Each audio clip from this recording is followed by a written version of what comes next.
Brazil football की history की सबसे सक्सेसफुल टीम में से एक नहीं बल्कि सबसे सक्सेसफुल टीम है। उन्होंने 5 वर्ल्ड कप जीते हैं, जो किसी भी दूसरे नेशन से ज्यादा है। सिर्फ इतना ही नहीं है, ब्राजील एक लौती टीम है जो हर एक वर्ल्ड कप एडिशन में क्वालिफाई करी है। जहां अर्जेंटीना ने 3 वर्ल्ड कप जीते हैं, जर्मनी और इटली ने 4 वर्ल्ड कप जीते हैं और फ्रांस ने सिर्फ 2। वही ब्राजील के 5 वर्ल्ड कप उन्हें सबसे अलग बना देते हैं। और जब हम ब्राजील की बात करते हैं तो सिर्फ ट्रॉफीज की नहीं, लीजेंड्स की भी बात होती है। पेले, रोनाल्डो, रोनाल्डीनियो, गेरिंजा, जीको जैसे नाम फुटबॉल हिस्ट्री में अमर हो चुके हैं। आज भी नेमार और विनीसियस जूनियर जैसे स्टार्स लेगेसी को आगे बढ़ा रहे हैं। अगर आपने सोशल मीडिया पर ब्राजील के फुटबॉल वीडियो देखी होगी तो आपने नोटिस किया होगा कि कोपाकाबाना बीच पर आम लोग फुटबॉल को ऐसे जगल करते हैं जैसे कि उनके लिए बिल्कुल नॉर्मल बात हो। बच्चे छोटी सी गलियों में कंक्रीट की ग्राउंड्स पर भी इतनी अमेजिंग ड्रिबलिंग और बॉल कंट्रोल दिखाते हैं कि कई प्रोफेशनल प्लेयर भी शायद वैसा ना कर पाए। रेनबो फ्लिक्स, ट्रिक्स और अनबिलीवेबल स्किल वहां रोज की बात लगती है। ये सब देखकर एक सवाल नेचुरली दिमाग में आता है, आखिर ब्राजील ही क्यों? ऐसा क्या अलग है जो ब्राजील को फुटबॉल में इतना एक्सेप्शनल बना देता है? क्यों ब्राजील फुटबॉल की दुनिया भर में एक मिथ, एक स्पेशल कल्चर की तरह देखा जाता है? कई लोग तो इसका जवाब जेनेटिक्स में ढूंढते हैं। जब आप रोनाल्डो जैसे प्लेयर को देखते हो तो लगता है जैसे वो इंसान नहीं, कई और लेवल का प्लेयर है। बॉल के साथ उनकी स्पीड, बैलेंस और कंट्रोल इतना एक्स्ट्राऑर्डिनरी लगता है कि कई बार लोग सोचने लगते हैं कि शायद ये सब उनके जीन्स की वजह से है। लेकिन क्या सच में ब्राजीलियन फुटबॉल की सक्सेस का राज जेनेटिक्स है या इसके पीछे कोई और कहानी छुपी हुई है? लेकिन जब हम साइंस को देखते हैं तो कहानी थोड़ी अलग नजर आती है। ब्राजील दुनिया के सबसे जेनेटिक्सली डाइवर्स कंट्री में से एक है। एक रिसर्च के मुताबिक एवरेज ब्राजीलियन पॉपुलेशन में यूरोपियन, अफ्रीकन और अमेरिकन एंसेस्ट्री का मिक्स मिलता है और ये प्रोपोर्शन ब्राजील के अलग अलग रिलीजन में काफी बदल भी जाता है। तो अगर सिर्फ जीन्स जवाब नहीं है तो फिर ब्राजील के फुटबॉलर इतने स्पेशल कैसे बनते हैं? इसका जवाब एक ऐसी चीज में छुपा है जिसके ब्राजील के बाहर बहुत कम लोग समझते हैं। आज जो प्लेयर्स आपको बड़े स्टेडियम में 11 साइड फुटबॉल खेलते नजर आते हैं, उन्होंने अपनी फुटबॉल एजुकेशन वहां से शुरू ही नहीं की थी। उनका असली क्लासरूम फुटसल था। फुटसल एक छोटे इंडोर कोर्ट पर खेला जाता है जो लगभग बास्केटबॉल कोर्ट के साइज जितना होता है। इसमें सिर्फ 5 प्लेयर होते हैं और बॉल भी थोड़ी हैवी और छोटी होती है। साउथ अमेरिका में गेम बहुत तेजी से पॉपुलर हुआ, लेकिन ब्राजील में इसने एक और रिवॉल्यूशन क्रिएट किया। भीड़ भाड़ वाले शहरों में बड़े फुटबॉल ग्राउंड्स की कमी थी, लेकिन फुटसल के लिए बस एक छोटी सी जगह ही काफी थी। स्कूल, हॉल्स, पार्किंग लॉट्स की गलियां और छोटे कोर्ट ही फ्यूचर सुपरस्टार की ट्रेनिंग ग्राउंड बन जाते थे। और यही फुटसल ब्राजीलियन प्लेयर को एक अलग लेवल का स्किल सेट देता है। छोटे कोर्ट्स पर स्पेस कम होती है और बॉल बहुत फास्ट मूव करती है। आपके पास डिसीजन लेने के लिए सिर्फ कुछ फ्रैक्शन ऑफ सेकंड होते हैं। डिफेंडर्स हर वक्त आपके ऊपर प्रेशर बना रहे होते हैं। अगर फर्स्ट टच थोड़ा सा भी खराब हुआ तो बॉल तुरंत चली जाती है। अगर ड्रिबलिंग स्लो हुई तो ओपोनेंट आपको इंस्टेंटली क्लोज डाउन कर देता है। इसी एनवायरनमेंट में ब्राजीलियन प्लेयर बचपन से ग्रो करते हैं और शायद इसी वजह से उनके बॉल कंट्रोल और क्रिएटिविटी दुनिया की बाकी प्लेयर से इतनी अलग नजर आती है। रोज रोज के प्रेशर, कम स्पेस और फास्ट गेम प्ले में उनकी टेक्निकल एबिलिटी नेचुरली एक्स्ट्राऑर्डिनरी बन जाती है। बॉल कंट्रोल, ड्रिबलिंग और क्विक डिसीजन मेकिंग उनके लिए प्रैक्टिस नहीं बल्कि सर्वाइवल बन जाता है। ब्राजील के लेजेंडरी फुटबॉलर पेले ने भी इस बात को खुद एक्सेप्ट किया। उनके हिसाब से फुटसल ने उनकी बॉल कंट्रोल, ड्रिबलिंग, पासिंग और गेम इंटेलिजेंस को डेवलप करने में बहुत बड़ा रोल निभाया। शायद इसी वजह से पेले ब्राजील के 3 वर्ल्ड कप टाइटल तक ले गए। 1958, 1962, 1970 के वर्ल्ड कप विनिंग स्क्वाड में पेले खुद मौजूद थे। और ये सिर्फ पेले की कहानी नहीं है, रोनाल्डो ने भी प्रोफेशनल फुटबॉल में आने से पहले फुटसल खेला। नेमार ने भी फुटसल से ही अपनी जर्नी शुरू की। रोनाल्डो नजारियो के साथ भी कहानी कुछ ऐसी है। आज हम जो उनके आइकॉनिक स्किल्स देखते हैं जैसे इलास्टिको, रेनबो फ्लिक, वो सिर्फ नेचुरल टैलेंट का रिजल्ट नहीं थे। ये वो मूव्स थे जो छोटे फुटसल कोर्ट पर डेवलप हुए और बड़े फुटबॉल ग्राउंड्स पर आए तो लोगों को मैजिक जैसे लगने लगा। लेकिन ब्राजील की फुटबॉल कल्चर में फुटसल के अलावा भी एक और बहुत इंपॉर्टेंट चीज है जिसे समझना जरूरी है। ब्राजील में से पेलादा कहा जाता है। सिंपल वर्ड्स में ये स्ट्रीट फुटबॉल है। ना कोई रेफरी, ना कोच, ना टेक्टिकल फॉर्मेशन, बस कुछ बच्चे, एक छोटी सी जगह और फुटबॉल के लिए उनका जुनून। ब्राजील की लोकल कम्युनिटीज में बच्चे कभी कंक्रीट पर नंगे पांव खेलते हैं, कभी रेत पर और कभी अनइवन ग्राउंड पर। हर दिन सरफेस अलग होता है, स्पेस कम होती है और रूल्स भी वही होते हैं जो मैच शुरू होने से पहले सब मिलकर डिसाइड कर लेते हैं। यह एनवायरनमेंट प्लेयर को कॉन्स्टेंटली अडेप्ट करना सिखाता है। रिसर्च भी सजेस्ट करती है कि ऐसे एनवायरनमेंट क्रिएटिविटी और प्रॉब्लम सॉल्विंग स्किल को डेवलप करती है। जब रिसोर्सेज लिमिटेड होते हैं और कंडीशन परफेक्ट नहीं होती तब प्लेयर्स हर सिचुएशन का नया सॉल्यूशन ढूंढना सीखते हैं। स्ट्रक्चर्ड एकेडमी और ऑर्गेनाइज कोचिंग बहुत कुछ सिखा सकती है, लेकिन स्ट्रीट फुटबॉल वाली क्रिएटिविटी को रेप्लिकेट नहीं कर पाती। और शायद सबसे इंपॉर्टेंट बात यह है कि ब्राजील में फुटबॉल सिर्फ एक हॉबी नहीं है बहुत से बच्चों के लिए फुटबॉल सब कुछ है। फुटबॉल सिर्फ एक गेम नहीं था, बल्कि कई ब्राजीलियन बच्चों के लिए जिंदगी बदलने का एक मौका था। 1950s के फॉर्मर ब्राजीलियन फुटबॉलर डीडी ने भी एक बार कहा था, जिस लड़की की जिंदगी बहुत आसान होती है, उनके पास फुटबॉल में सफल होने का चांस बहुत कम होता है, क्योंकि वे खाने की प्लेट की असली कीमत नहीं समझते। ये कोई पॉवर्टी को ग्लोरीफाई करने वाली बात नहीं थी, ये उस मोटिवेशन को डिस्क्राइब कर रही थी जो बहुत से ब्राजीलियन प्लेयर के अंदर बचपन से होती है। ब्राजील के लोकल कम्युनिटी से निकलने वाले प्लेयर हमेशा एक अलग भूख के साथ खेलते हैं। ये भूख सिर्फ सक्सेस की नहीं, बल्कि अपने जिंदगी को बदलने की भी होती है, और शायद इसी वजह से वो फुटबॉल पिच पर वो रिस्क लेने से नहीं डरते जो दूसरे प्लेयर लेने से डरते हैं। इम्पॉसिबल ड्रिबल्स, डेयरिंग स्किल और क्रिएटिव मूव्स उनके लिए नॉर्मल लगते हैं। ये कॉन्फिडेंस जीन से नहीं आता, बल्कि सालों तक मुश्किल हालात में फुटबॉल खेलने से डेवलप होता है। इस बात को समझने के लिए हमें एक प्लेयर की कहानी देखनी होगी, रोनाल्डो नजारियो यानी R9।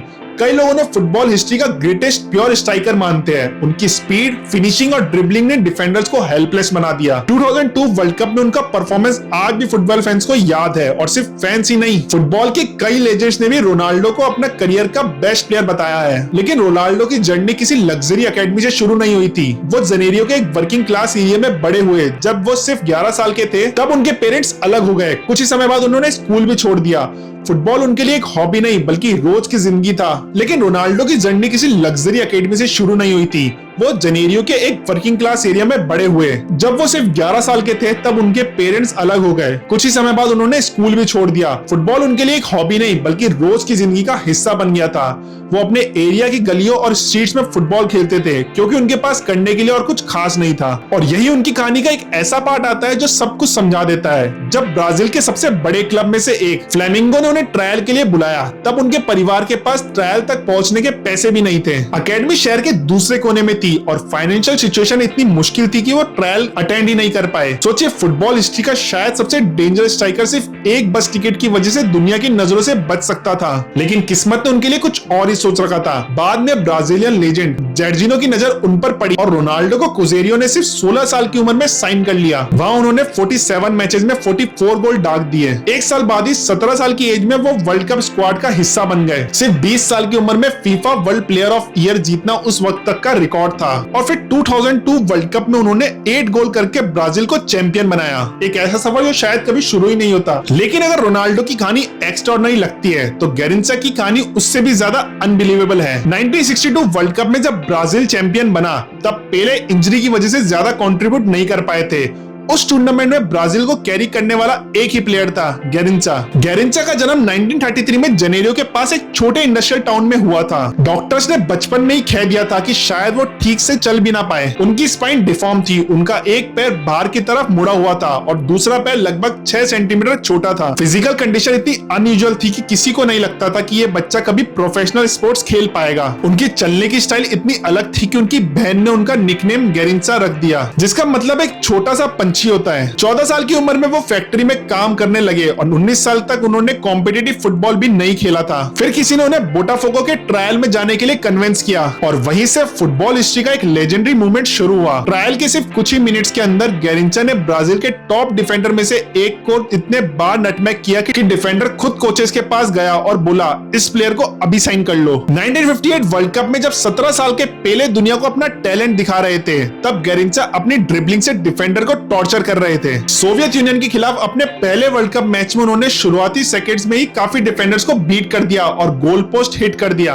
मैच देख रहे एक फ्रेंच जर्नलिस्ट ने उस सीक्वेंस को फुटबॉल हिस्ट्री के सबसे इनक्रेडिबल मोमेंट में से एक बताया। और सबसे मजेदार बात तो ये थी कि मैच के बाद गेरिंचा को समझ ही नहीं आया कि सोवियत के प्लेयर इतने अपसेट क्यों थे। उन्हें लगा ये बस एक नॉर्मल मैच था। उन्हें नॉकआउट टूर्नामेंट का कॉन्सेप्ट तक प्रॉपर्ली पता नहीं था, और शायद यही गेरिंचा को इतना स्पेशल बनाता था। फुटबॉल के बाहर वो काफी सिंपल और कभी कभी क्लूलेस इंसान लगते थे, लेकिन जैसे ही बॉल उनके पैरों में आती थी, वो एक जीनियस बन जाते थे। वो फुटबॉल को किसी कोच के टैक्टिकल बोर्ड की तरह नहीं, बल्कि एक बच्चे की तरह खेलते थे, जो पार्क में सिर्फ मजे लेने के लिए खेल रहा हो। उनका फेवरेट काम था डिफेंडर्स को बीट करना, उन्हें कंफ्यूज करना और क्राउड को एंटरटेन करना। यही असली ब्राजील फुटबॉल फिलॉसफी है। क्रिएटिविटी, फ्रीडम और एक्सप्रेशन। गैरिंचा की ट्विस्टेड लेग, जो डॉक्टर के हिसाब से एक डिसेबिलिटी थी, वो उनकी सबसे बड़ी स्ट्रेंथ बन गई। उनके अनयूजुअल बॉडी स्ट्रक्चर की वजह से डिफेंडर उनके मूवमेंट प्रिडिक्ट नहीं कर पाते थे। जो चीज वीकनेस लग रही थी, ब्राजील ने उसी फुटबॉलिंग आर्ट में बदल दिया। इसी वजह से ब्राजीलियन फुटबॉल दुनिया के बाकी फुटबॉल कल्चर से अलग नजर आते हैं। यहाँ फुटबॉल सिर्फ रिजल्ट के लिए नहीं खेला जाता,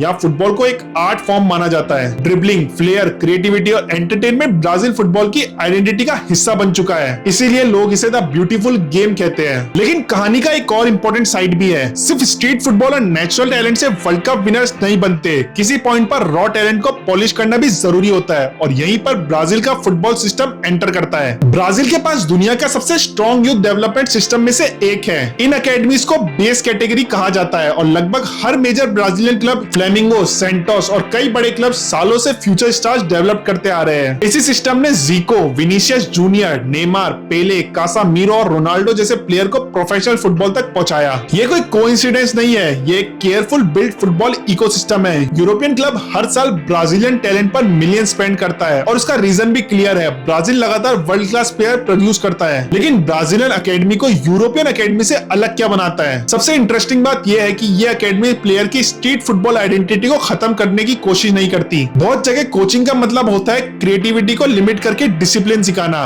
ब्राजील में अप्रोच थोड़ी अलग है। यहाँ कोचेस प्लेयर की नेचुरल ड्रिबलिंग, फ्लेयर और 1 वर्सेस 1 स्किल्स को प्रिजर्व करने की कोशिश करते हैं। वो बच्चे के अंदर का स्ट्रीट फुटबॉलर को मिटाते नहीं, बल्कि उसके आसपास टेक्निकल अंडरस्टैंडिंग, फिजिकल कंडीशनिंग और गेम इंटेलिजेंस बिल्ड करते हैं। यानी प्लेयर की ओरिजिनलिटी को बचाया जाता है और उसके एक कंप्लीट फुटबॉल में कन्वर्ट किया जाता है। ब्राजीलियन स्काउट्स भी सिर्फ स्पीड या ड्रिबलिंग नहीं देखते, वो ऐसे प्लेयर ढूंढते हैं जो गेम को दूसरों से पहले समझ सके, जो 2 या 3 मूव आगे का सोच सके। टैलेंट इंपॉर्टेंट है, लेकिन फुटबॉल इंटेलिजेंस भी उतनी ही इंपॉर्टेंट है। इसीलिए क्लब पूरे देश में ह्यूज स्काउटिंग नेटवर्क चलाते हैं, ताकि अगला नेमार, रोनाल्डो या विनीसियस किसी छोटी गली में छुपा हुआ हो तो उसे जल्दी आइडेंटिफाई कर पाए। ब्राजील की पॉपुलेशन 200 मिलियन से भी ज्यादा है, और फुटबॉल वहाँ नेशनल ऑब्सेशन है। इसीलिए अगर किसी रिमोट एरिया में भी कोई टैलेंटेड बच्चा कॉन्क्रीट पिच पर फुटबॉल खेल रहा हो, तो इसके डिस्कवर होने के चांसेस काफी ज्यादा होते हैं। इसकी वजह से ब्राजील ने एक ऐसी फुटबॉल पाइपलाइन क्रिएट कर ली है जो दुनिया में शायद किसी और कंट्री के पास हो। स्ट्रीट फुटबॉल से फुटसल, फुटसल से अकेडमी, अकेडमी से प्रोफेशनल क्लब और फिर नेशनल टीम। ये प्रोसेस जनरेशन दर जनरेशन रिपीट होता रहता है। हर डिकेड में ब्राजील किसी न किसी नए सुपरस्टार को दुनिया के सामने ले आता है। लेकिन अगर फॉर्मूला इतना सिंपल और सक्सेसफुल है, तो फिर बाकी कंट्रीज ने इसे कॉपी क्यों नहीं किया? सच बात यह है कि कई कंट्री ने कोशिश की और कुछ हद तक सक्सेसफुल हुए हैं। स्पेन इसका एक अच्छा एग्जांपल है। उन्होंने अपने फेमस टिकी टाका स्टाइल के थ्रू फुटबॉल पर डोमिनेंस स्टैब्लिश करी। बार्सिलोना की लामासिया अकेडमी ने ऐसे प्लेयर प्रोड्यूस किए जिन्होंने फुटबॉल की पूरे एरा को डिफाइन किया है। जावी, इनिएस्टा, मेसी और कई वर्ल्ड क्लास प्लेयर इसी डेवलपमेंट सिस्टम से निकले हैं। जर्मनी ने भी अपने फुटबॉल इंफ्रास्ट्रक्चर को कंप्लीटली रीबिल्ड किया। यूरो 2000 में एम्बैरेसिंग एग्जिट के बाद उन्होंने ग्रास रूट फुटबॉल से लेकर अकेडमी तक सब कुछ इंप्रूव किया, और उसका रिजल्ट था 2014 वर्ल्ड कप विक्ट्री। लेकिन यहाँ एक बहुत इंपॉर्टेंट डिफरेंस समझना जरूरी है। स्पेन और जर्मनी ने सिस्टम बिल्ड किए, उन्होंने कोचिंग मेथड डिजाइन किए, अकेडमीज बनाई और क्लियर डेवलपमेंट पाथवेज क्रिएट किया। ब्राजील की सक्सेस सिर्फ सिस्टम की वजह से नहीं आई, ब्राजील ने कल्चर बिल्ड किया, और कल्चर को कॉपी करना बहुत मुश्किल होता है। इंग्लैंड को एग्जांपल के तौर पर देख लीजिए। प्रीमियर लीग दुनिया की सबसे रिच फुटबॉल लीग है। फुटबॉल पर खर्च करने के लिए इंग्लैंड के पास ऑलमोस्ट अनलिमिटेड रिसोर्स है। फिर भी कई सालों तक इंग्लिश प्लेयर टेक्निकल एबिलिटी और क्रिएटिविटी के मामले में स्पेन, अर्जेंटीना और ब्राजील के प्लेयर से पीछे नजर आए। रीजन सिंपल था, इंग्लैंड का football culture historically physicality, speed और डायरेक्ट फुटबॉल को रिवॉर्ड करता था। वहां के बच्चे ऐसे फुटबॉल देखते हुए बड़े होते हैं जहां स्ट्रेंथ, एरियल बैटल्स और क्विक अटैक्स को इंपॉर्टेंस दी जाती है। नेचुरली उनके फुटबॉलर्स भी उसी कल्चर का रिफ्लेक्शन बन गए। ब्राजील में सिचुएशन बिल्कुल अलग थी। वहां फुटबॉलर सिर्फ जीतने का तरीका नहीं था, बल्कि अपने आप को एक्सप्रेस करने का मीडियम था। एक डिफेंडर्स को ड्रिबल करके बीट करना सिर्फ इफेक्टिव मूव नहीं, बल्कि एक स्टेटमेंट माना जाता था। क्रिएटिविटी को सेलिब्रेट किया जाता था, पनिश नहीं। और शायद इसी कल्चर डिफरेंस ने ब्राजील को बाकी फुटबॉल नेशन से अलग बना दिया। एक छोटा सा बच्चा जो अपने से 2 गुना बड़े प्लेयर को रेनबो फ्लिक मार देता, वो इसलिए नहीं करता था क्योंकि किसी कोच ने उसे सिखाया है या क्योंकि वो टेक्निकली परफेक्ट डिसीजन है। वो ऐसा इसलिए करता है क्योंकि किसी ने उसे कभी मना नहीं किया। उसके पास एक्सपेरिमेंट करने की फुल फ्रीडम होती है, और यही फ्रीडम ब्राजीलियन फुटबॉल की सबसे बड़ी स्ट्रेंथ है। लगभग पूरे 1 सदी तक स्ट्रीट फुटबॉल ने ऐसे प्लेयर क्रिएट किए जो सिर्फ टेक्निकली गिफ्टेड नहीं थे, बल्कि क्रिएटिव भी थे। ऐसे प्लेयर जो गेम को रूल के थ्रू नहीं, इमेजिनेशन के थ्रू समझते थे। इसी प्रोसेस में गारिंचा, रोनाल्डिनियो और काउंटलेस ब्राजीलियन लीजेंड को जन्म दिया। ब्राजील ने फुटबॉल को सिर्फ एक स्पोर्ट की तरह ट्रीट नहीं किया, फुटबॉल उनकी डेली लाइफ का हिस्सा बन गया। गलियों में, बीचेस पर, स्कूल के बाद हर जगह फुटबॉल ही फुटबॉल था। इसी वजह से फुटबॉल ब्राजीलियन कल्चर के अंदर इतनी गहराई से घुस गया कि उसे सिर्फ एकेडमी और कोचिंग से रेप्लिकेट करना लगभग इम्पॉसिबल हो गया। इसीलिए जब आप ब्राजीलियन फुटबॉल देखते हो तो आप सिर्फ पासेस और गोल्स नहीं देख रहे, आप एक कल्चर देख रहे होते हो, एक हिस्ट्री देख रहे होते हो और एक ऐसी फुटबॉल फिलॉसफी देख रहे होते हो जहां फ्लेयर, क्रिएटिविटी और एक्सप्रेशन को उतनी ही इंपॉर्टेंस दी जाती है जितनी ट्रॉफीज को। और शायद इसी वजह से, चाहे आप ब्राजील से हो या दुनिया के किसी भी कोने से, बट जब ब्राजीलियन प्लेयर को खेलते हुए देखते हो तो एक अलग महसूस होता है, क्योंकि ब्राजील सिर्फ फुटबॉल नहीं खेलता, वो फुटबॉल को एक आर्ट बना देता है।